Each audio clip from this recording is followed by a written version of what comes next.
I'm reminded of the proverb, you can never teach an old dog new tricks, but I beg to differ. I have even showcased a work of my aunt who painted her first canvas painting at the age of 70.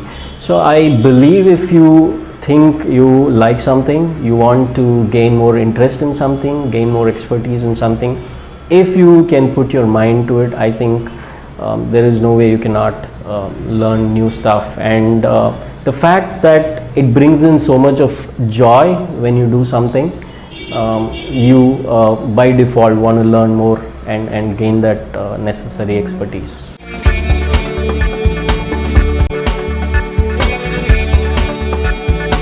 Sharing information again was incidental. Initially I started with only sharing my work. So if I did a table, I showcased the table on my blog.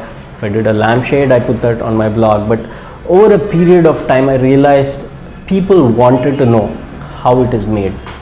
Not just that, people wanted to know more about the intricacies of basic woodworking. The fact that I had information on a public platform, it enabled people to reach out and ask questions, and that kind of made me think, why not share more information than what I'm just doing there, so that people can pick up bits and pieces of information that they are looking for.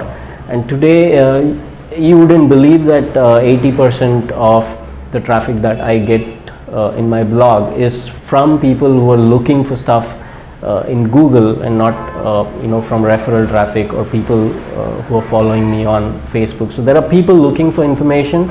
I'm hoping that I would be able to give them the information that they're looking for. So in a way it has enriched me, because when you give information, you want to give the right kind of information, right? So I cross-check, cross-verify, make sure that I know what I'm talking about before I can provide that information.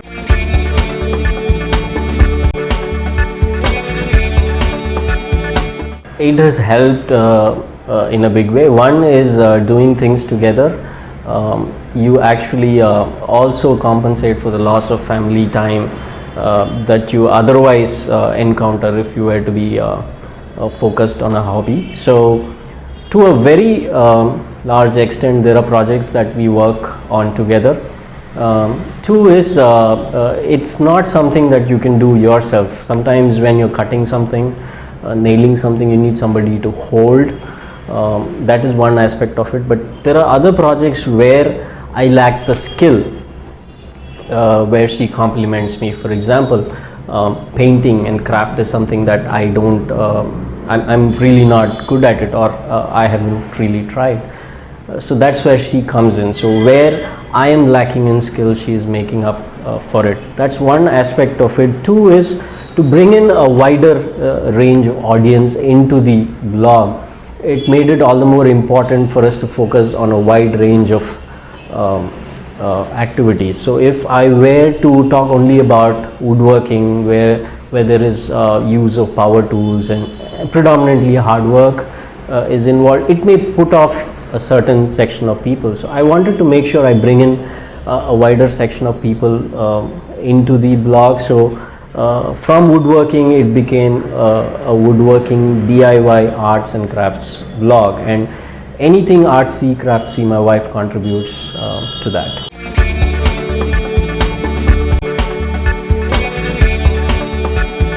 So money, if money is the end objective, in the initial phase of you developing the hobby, I think you will pretty soon kill the hobby itself, or rather kill the joy of indulging in hobby.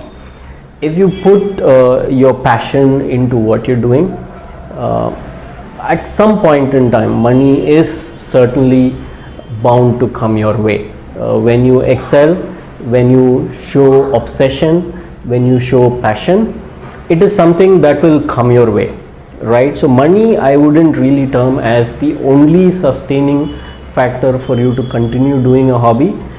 Sometimes the pleasure of doing it itself can make you go on with what you're doing.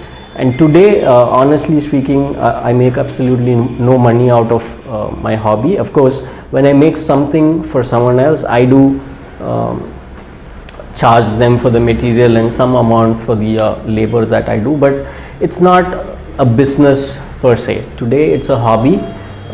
It is still something that I enjoy doing. So for some time at least, I don't want to measure the pleasure of indulging in it with the kind of returns that I get. But true, at some point, if you were to look at it as something that you want to do full time at some point in time, it has to earn you revenue, it has to earn you more than the amount of money you're putting into the true. But for a hobby, money at this point in time, for anybody, it should really not matter.